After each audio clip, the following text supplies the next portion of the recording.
Welcome back to The Edge, live in your Bleacher Report app. I am your host, Micah Parsons, and this episode is sponsored by Nationwide. For your insurance and financial needs, Nationwide is on your side. We'll get to the game shortly after this, but I want to bring someone in he's a pretty special player. I think he might take the league by storm. I mean, he took college football by storm. He's electrifying. He is, what I think should be the Heisman winner. And before he goes to New York, he wanted to give us a pit stop. And I want to bring in my guy, Ashton Jeanty. What up, what up? Appreciate you for having me, Micah. Of course, bro. It's been a pleasure watching you this year, bro. I wish I could have made it up there to watch you in person, but instead of watching you in person this year, it might be next year, when you're a first-round draft pick. It's going to be next year for sure. Oh, of course. I already know. I know.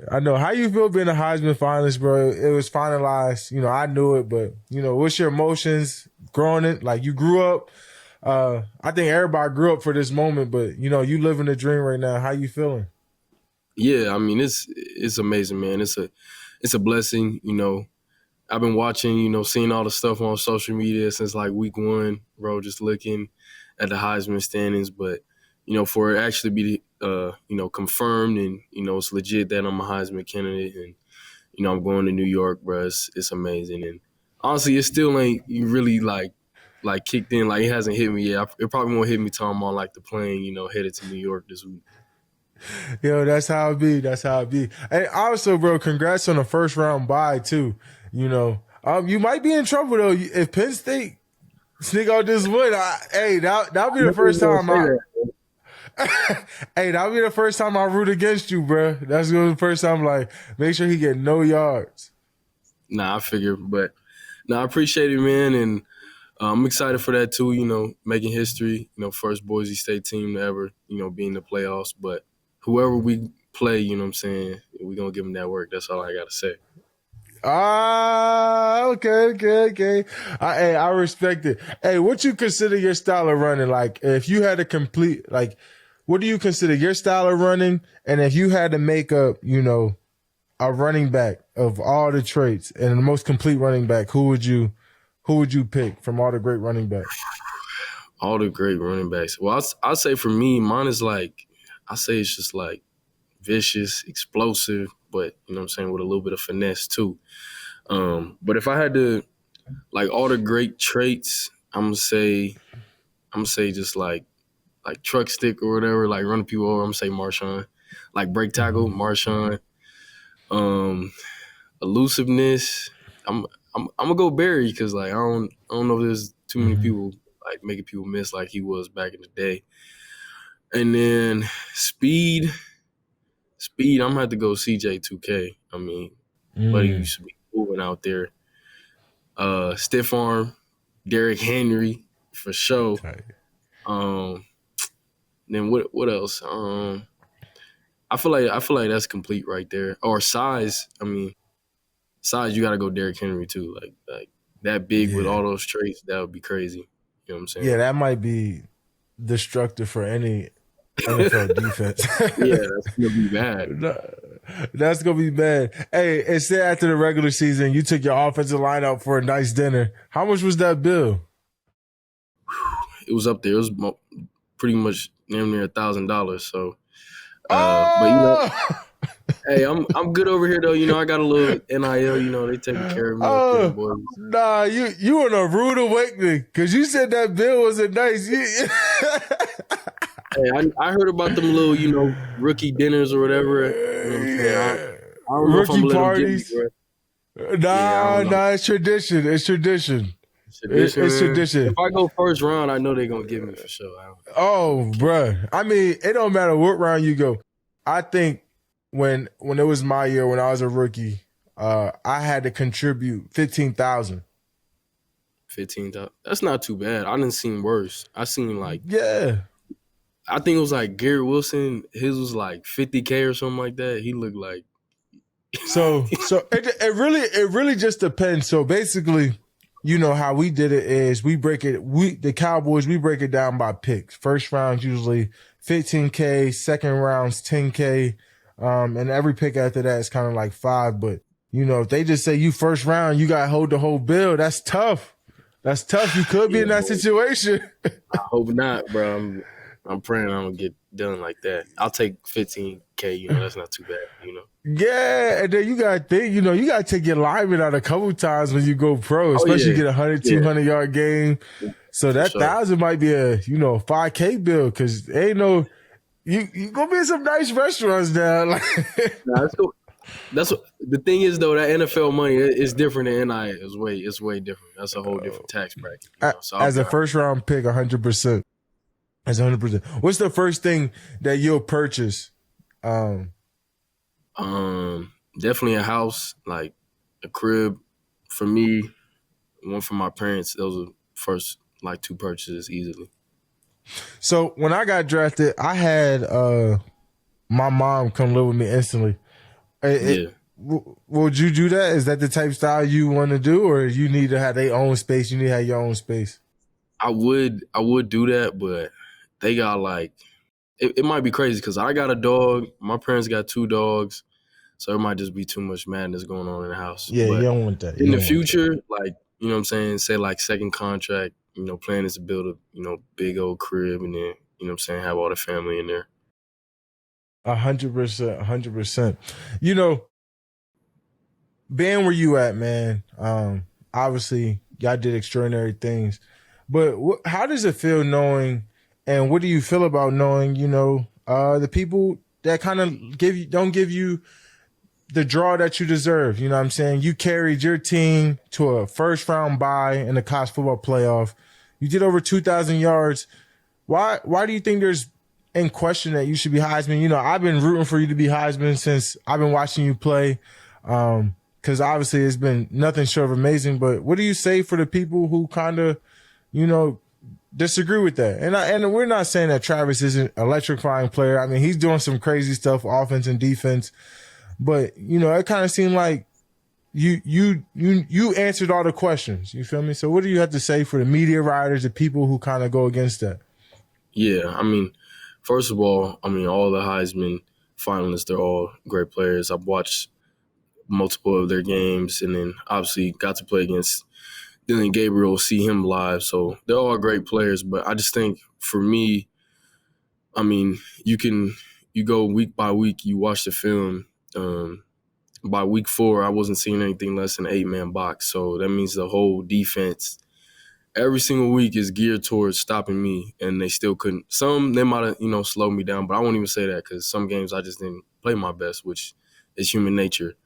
But I just feel like there's that, and then people want to talk about the conferences, okay, whatever. But, you know, when I played in ranked games, you know, against ranked teams, I put up big numbers against them and proved that it doesn't matter who that I'm playing against. You know, I'm a great player on the field. And then just for us to, you know, win the conference, not only that, but, you know, make history and bring Boise State to their first ever playoff appearance. I mean, I feel like there you go. Like that was the final check box, you know what I'm saying?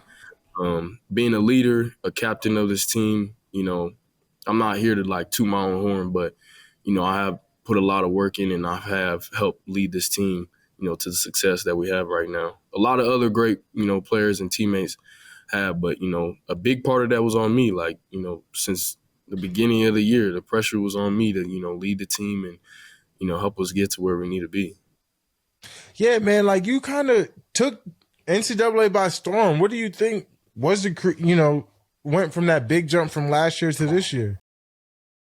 Yeah, last year, I'll say even then, like I didn't, from like an IQ standpoint, I still didn't know a lot about football. And, you know, people will always talk about running back. Well, it's so easy. It's so simple. I mean, yeah, it's not as hard as other positions you could say, but there's still a lot of things that you need to know to play the position. There's still a lot from an IQ standpoint. So I think from, you know, just knowing what we're doing as an offense, knowing what defenses are doing, knowing blitzes, fronts, all types of stuff that comes with, you know, playing football has really elevated my game. And then just the work, like this offseason grind was different. Like there was no partying, there was no going out. Like, you know what I'm saying? Like I was really in like dark mode, like just focus on football and, you know, getting better. you know, hey, as someone in the league, you know, I would love to have you as a teammate, knowing that's what you're about, bro. Because it takes a lot of pride to say. I always say 1 year could change your life, and the fact that you was willing to lock in for that 1 year, do what you had to do. Not only you're a Heisman finalist, but you're soon to be a first round draft pick. You know that it's just really exciting for me to hear that, because it seemed like you got a really good head on your shoulders. You ready to go. And I don't know, you know, based off what I hear, you might get a call from Dallas. We don't know yet. I see you calling us out. I see you calling us out. So, you know, that's, hey, I don't blame you, bro. I had to do the same thing. You know, you gotta let them know sometimes. You gotta let them know. To, man. Yeah. Hey, if you are a Dallas Cowboy, we don't know what's going to happen. We don't know who's going to draft, or, you know, we'll see. You might not be there when we up to pick, but I give you time right now to give you your own personalized. Jerry might see this. You know, it might go far out, so be careful what you say. But you put me on the spot, man. Hey! I'm just trying to give you the light so you get. You know, they got to be heard. But don't throw off every 31 other teams. You know what I mean? You got to keep it nice and simple. Yeah, for sure. I mean, yeah, I would just say, you know, me as a player, like, obviously you watch the film, you can see that speaks for himself. But you go and ask around everybody around this building, everybody who's ever met me, been around me, they'll tell you how great of a person I am, you know, the great character. And not only how I work, but how I, you know, bring people along, I make people better, I push people, you know, to reach excellence. I want to see everybody win, and that's no matter where I'm at. So I think in terms of being a great teammate, I feel like there's not too many more people who are a better teammate than I am. And I feel like that's important, you know, that presence in the locker room. And as soon as I join your team, whatever team it is, your team will be better off just because I'm in that locker room, I feel like. That was a good 31 other. But Jerry, he's calling. Hey, man, yo, I really appreciate you coming on to the show, bringing light. You know, I think you should be the Heisman winner, but, you know, fingers crossed all the way around, man. Rooting for you, praying for you. Good luck in playoffs, except for against Penn State. I'm telling you that right now. We coming for you. We're going to put 10 in the box on you. We're going to put 10 in the box. The corners better be ready. We're going defense. You know what I'm saying? Hey, we're going to do something, but, hey, you're exactly right, man. It's been a pleasure, man. I'm glad to hear that and see that you're such a great person, because honestly, football is small. Who you are is going to take you so much further than this actual football life. This is just a short span of your time. The relationships you made in that building between the coaches and the players, that'll take you way further than anything else. So, man, keep going with that. Keep making that locker room better. But, bro, I wish you all the success in the world, man, and I appreciate you. Yeah, I appreciate you for having me on, man. I've been watching you play for a long time. My girlfriend, she a big Dallas Cowboys fan. So, yeah, I'll be watching you play, man. Big fan of your game too, man. And I just appreciate the love, the support, man, you've been showing all year, man. It means a lot. And, you know, I wish you the best for the rest of y'all season. And, you know, wish you, success for years to come, man. I appreciate you. Yeah, man, I would take that and send you a jersey, but I know I'm gonna get that swap next year, so I'm gonna just hold on to it. I'm gonna hold on to it, or you just be on my team. We don't know yet. So we don't know. We'll see, man. We'll see. Hey, I appreciate you, bro. That's a really good kid right there, man. He's gonna go real far. You could tell. But man, let's get into Bengals Cowboys. I know what you're all here for. That was gut wrenching, bro. I'm not even gonna lie to you guys. That was one of the most horrific ways to lose.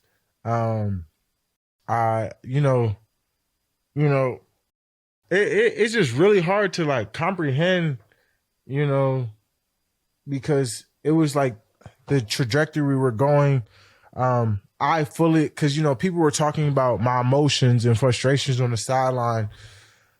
It's like you play so hard, you work so hard, and you're in a position where it's like everything's coming down to the wire. We held Joe Burrow. It's kind of them things like we held Joe to 20 points. We're getting the ball under 2 minutes left. We got Brandon Aubrey. We block a field goal. I don't care. I like Brandon Aubrey from 68-70. He's in kicking position. Rico Dowdle was playing an amazing game. It's just like you just in this position where you could eat the clock away and kick a field goal. And if not, we got to go get, a stop, but they're in 2-minute drill. You know what I'm saying? They got no timeouts and they got to find a way to get 3. And I would have just loved the situation that we would have been in, if we got the ball. But the frustration is, and why I was upset, not only am I the most incomplete competitor, I don't think there's anyone in the world except for some of maybe the top 3 greatest players of all time, like MJ, maybe, RP Kobe Bryant, but I think I'm in their category of competitiveness.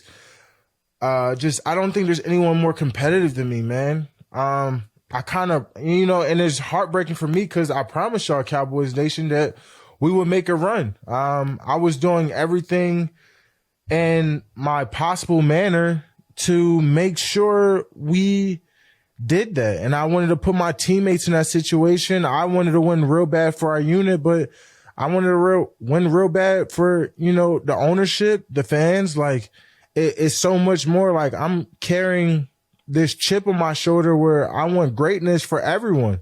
I don't want to lose at home. And the fact that we lost and I felt like we could have won that game, that killed me, man. Like, I want to win so bad. All I know how to do is try to find ways to win and impact the game. And sometimes when you come up short and it's a factor where you can't really control all of it, it sucks. It just kind of sucked the life out of me. And, I just feel like, it's like, damn if I do, damn if I don't. Plenty of fans, if I was willing if I went over there and was all laughing with the competition after we lost like that, a lot of people would be mad. I walk off the field because the game's over and people are mad. It's just like, you can't make everyone happy, but I would just say in that specific moment, it was deeper than that. We're trying to make a run. We were trying to make playoffs, and kind of to lose that one, we needed that win. And that's why, Stephen A kind of had questions on me comparing it to playoffs. Is Stephen A knows we need that win. We were kind of behind the 8 ball. We needed pretty much to win out and win another division game to make it. And that kind of might have been it. We kind of need a miracle run right now. I'm still not going to give up. I hope my teammates not going to give up. We got to play for Demo at this point. We got to play for everyone who's injured. Zach, Dak. I mean, we got so many guys out right now.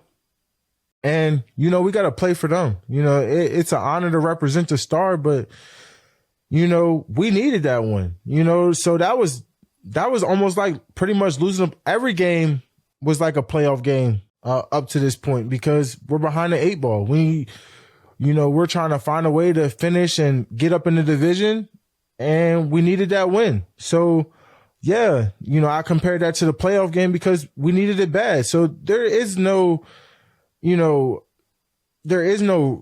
way to try to, explain my emotions. But, obviously, if you never played a sport in your life, you can never compare how you feel. You don't feel like you're competitive in everything you do, and that's not instilled in you, then I don't think you can understand me. And I don't think I should be understood, by everyone. Everyone has their own rights to how they want to do things, but nah, man, I really wanted to win bad, man. To me, I love the fact of, being kind of the villain spectrum. Like, oh, he's delusional. He can't rally these guys back. And the truth is, I felt like we could. I love being in that position where everyone say you can't and you do it anyway. And I felt like we were on the verge of doing that. So, losing that game was, heartbreaking for me because I believe we are such a better football team than those errors that we made. And I believe we could have won that game. Obviously, we didn't. The Bengals played a great game. Jamar Chase and MVP Joe played great too. But, I felt like we were in it the whole way. So, it honestly, it just stings for me, man. It really does. I really wanted to win it for everyone. Myself, my teammates.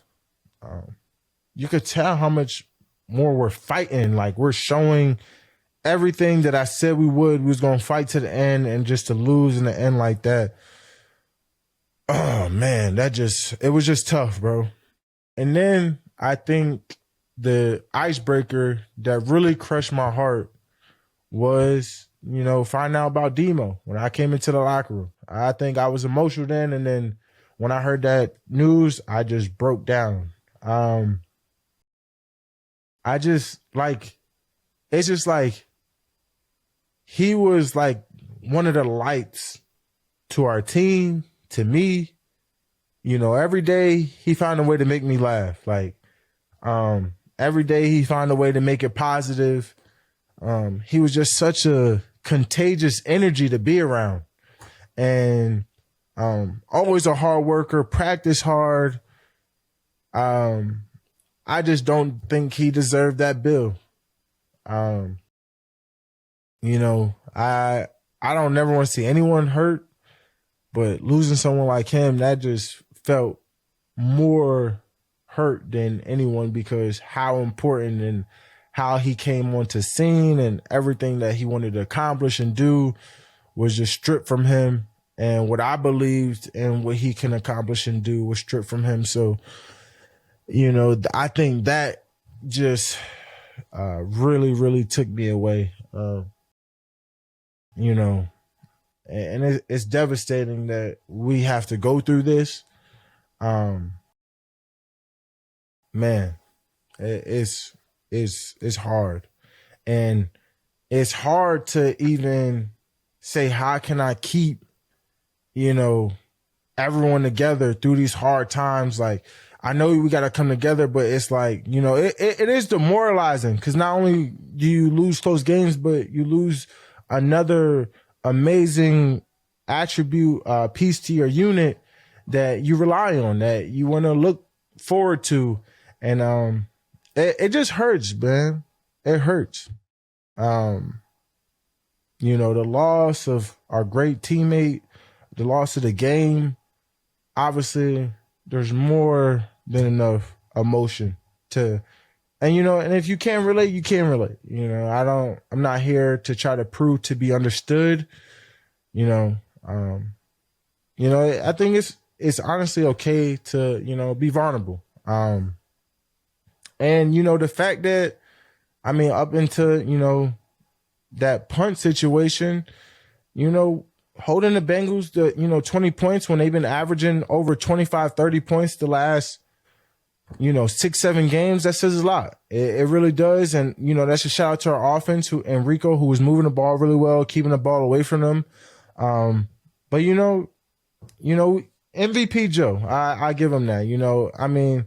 Has over 3,700 passing yards, 33 passing touchdowns. He's averaging close to 300 yards per game. He's leading the NFL at everything. It's hard not to give him the MVP because of his lack of defense success. You put him on any other defense, a top defense in the league, and he'll be MVP by a mile. And obviously what Jamar's doing right now, 1,300 yards, 15 TDs, 93 receptions, they're just doing their big one. Obviously they had the relationship at LSU, but they're finding ways to do it in the NFL. And I felt like we were containing that duo pretty well up into that last, into that point. And just to lose like that, to those guys, that stings a lot. It really does.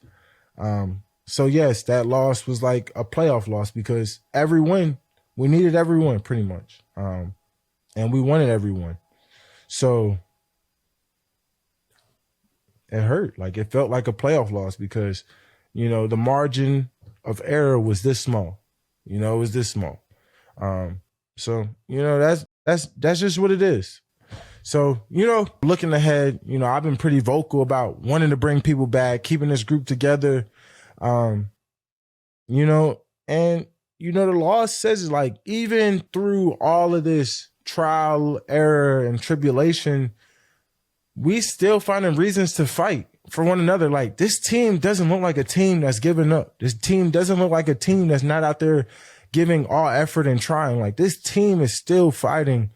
And, you know, what is the ceiling of this group when we're healthy? I think we've seen it before. We've seen it where we're a playoff team. We're a contender. You know, we're a real threat. We've seen this team.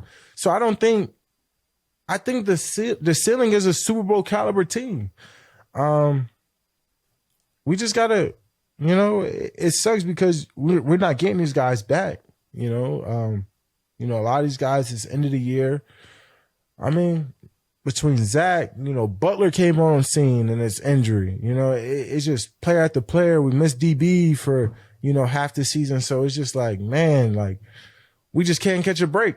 That's just what it feels like. But we've seen it. We've seen what this team can do. We really have.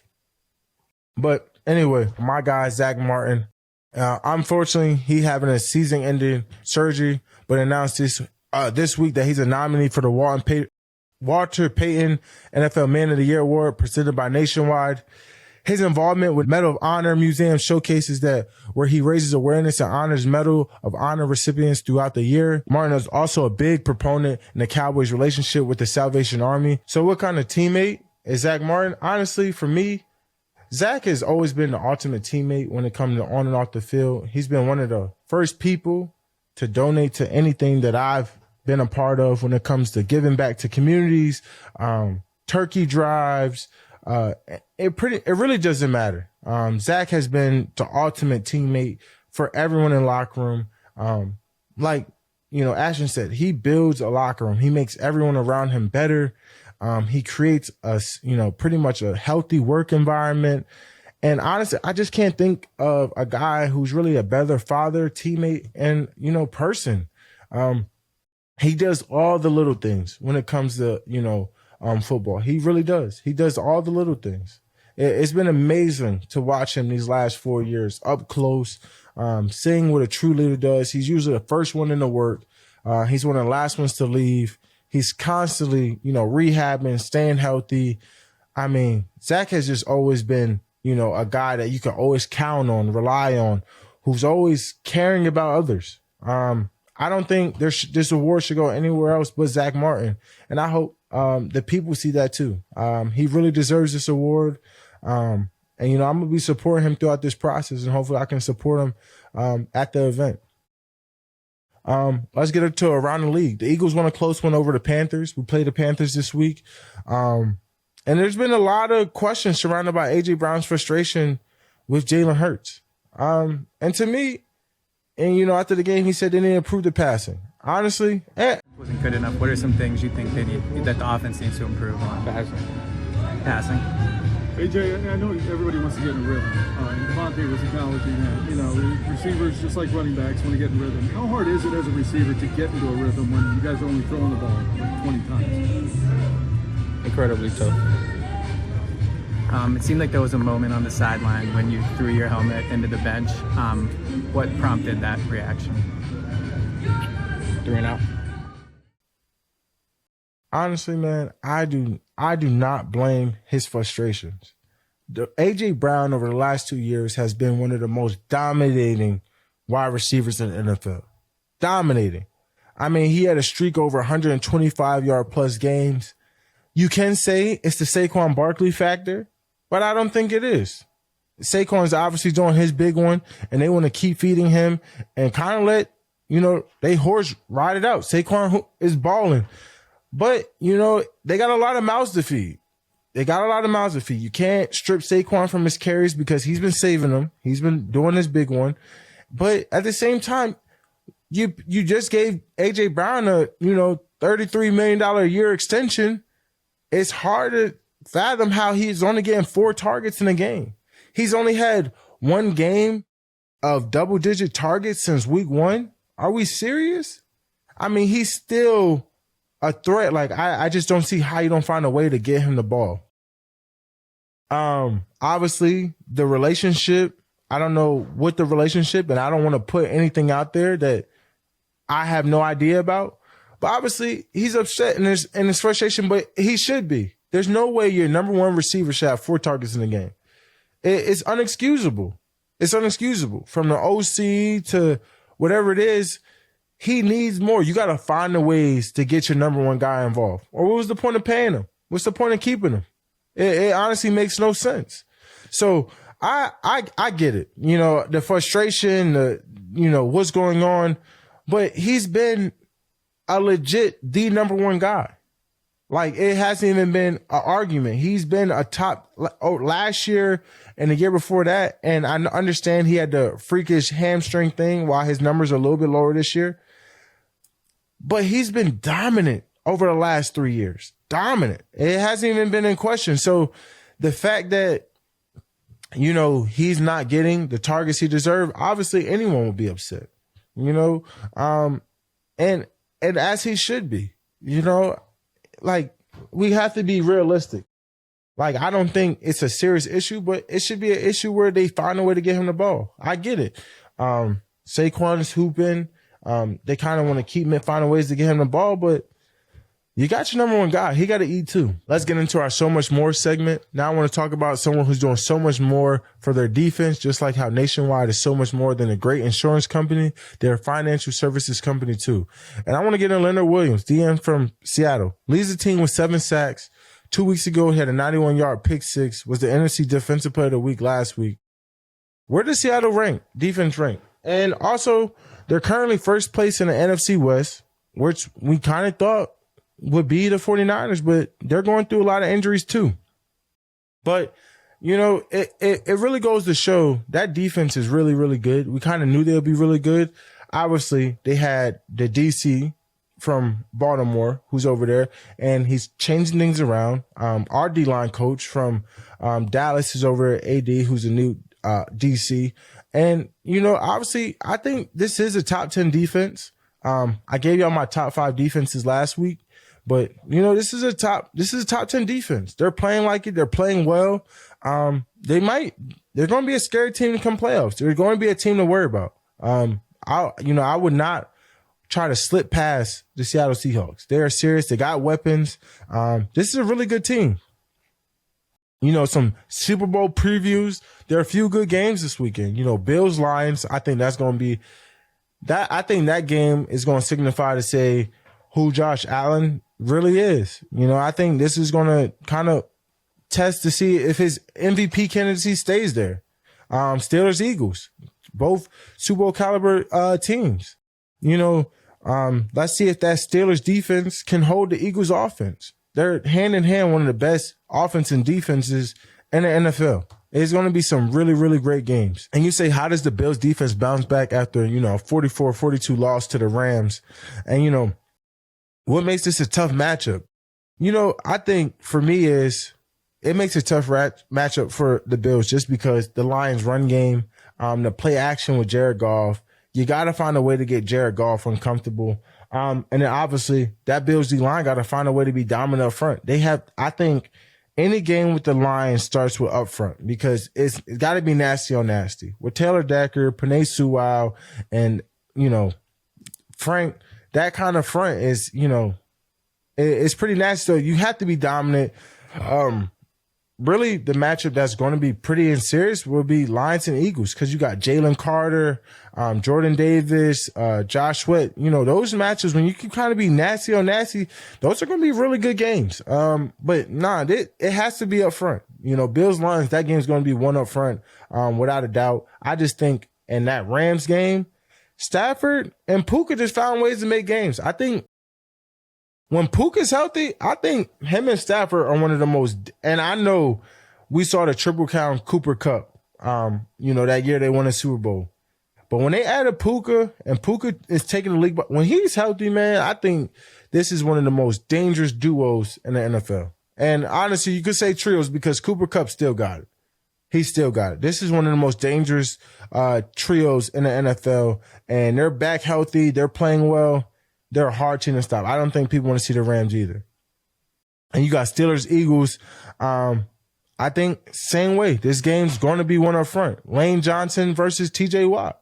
And obviously Jordan versus Highsmith or Higbee. The game's got to be one up front, without a doubt. I think this is going to be, if they can slow down Saquon and keep Jalen Hurts in the pocket, Steelers going to have a great chance. And Russ has been playing on a very, very high level. I think he's sneaking into the MVP candidacy. He's playing very, very good football. Honestly, I think he's being better than Seattle Russ. This is looking really good. These 2 games is going to be 2 games to really key in on. And obviously it's week 15. We play the Panthers. I think the Panthers are, a year away from being a playoff caliber team. Bryce Young is looking like the number 1 pick he is. Their record don't describe how really good of a team this is. Their record does not show this. This is a really good football team. They lost in some overtime games, some unfortunate fumbles, some key drops, but their record does not show how really good they are. This is a tough matchup. This is a really tough matchup. It's the NFL. Every game's tough, but it's going to be very, very good game. I'm excited. I'm trying to get back in the win column. I'm going to keep fighting, man. At the end of the day, the record is what it is. The playoff chances are slim, but I'm going to leave in doubt. We're going to keep going. We're going to keep fighting. And if we come up short, we come up short, but I'm still not done. I can't fold over. I can't bend. I refuse. So I'm going to keep going. Let's take some final questions from the chat. Any thoughts on the report of Bill Belichick saying he would accept a UNC head coaching job? I think I'd rather see Bill in the NFL. He's a great defensive mind, but I couldn't see Bill want to deal with NIL and all the other, transfer portals and things like. I cannot see him want to deal with that. I don't think kids care about coaching anymore. They care about the money. They care about the opportunity. It's hard to be mad at them, but it's just not the same. I think the best coaching job right now is probably NFL or high school football. Have you ever wished you played baseball? Honestly, no, because I did play baseball a little bit, but baseball is hard. It's one of the hardest sports in the world, man. And it just I don't know. I'm good off baseball, but congratulations to Juan Soto. That's magnificent. I mean, geez.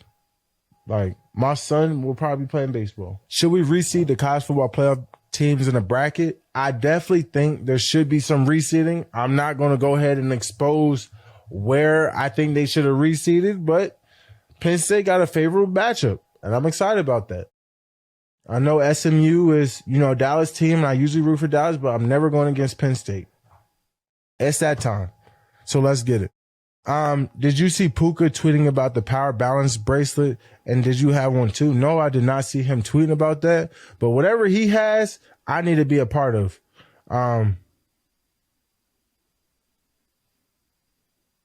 He might. Yeah, Puka might be onto something. I think Puka got superpowers, man. He got real deal superpowers. People don't understand. I think he's an island guy. I think he might have some type of, witchcraft voodoo out there that people don't know about. Cause some of the catches he makes is pretty, voodoo-ish. So, be aware. He got some other bracelets and stuff too. So be aware of Puka. Hey, Puka, I'm watching you, dog. I'm really watching you. But, I appreciate everyone for tuning in, to the podcast, man. Hey, Cowboy Nation, yesterday was tough, demoralizing all around between players, the loss. And, there's not a real reason, I kind of get it, man. It was really tough, man. But just keep Demo in your prayers. Keep some of the other guys in your prayers because, obviously, at this point, obviously, what they're going through is kind of beyond football. These guys need to come back. This is their lives, this is future. So, I'm just praying for these guys and, just give us a prayer, mentally, emotionally, just pray for guys to keep their heads right because, it's tough. It's always been tough, but you got to find ways to keep going. And, at this point, this adversity, I'm not asking God why. We're just saying thank you for the challenges. Thank you for trial, because this has been one of the longest years and, heartbreaking years for me personally. And, I'm just finding more ways to keep going, finding more ways to understand that everything's not going to be perfect, but there's always a reason why you go through what you go through. And, we just got to hope one day it makes sense. So, I appreciate you guys, and I'll see you guys next week.